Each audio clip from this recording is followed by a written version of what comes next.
What's up everybody? Today I'm going to show you how to make an olive tapenade. It sounds fancy, but it's actually very simple to do. You're going to take a ½ pound of mixed olives, make sure they are rinsed in cold water, and we are going to add them to our food processor.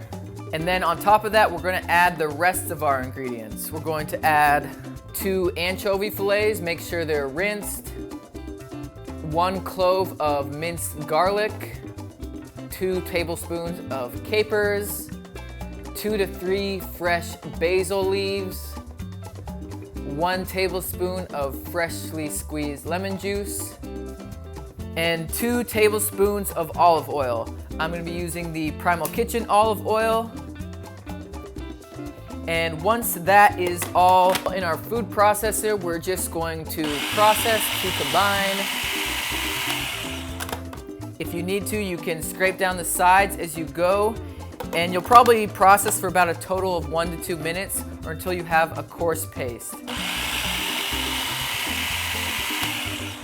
And there you go, that is it. This is a really great flavor enhancer to sort of a basic meat and veggie diet. You can add it as a topping on top of meat or fish or chicken or pork.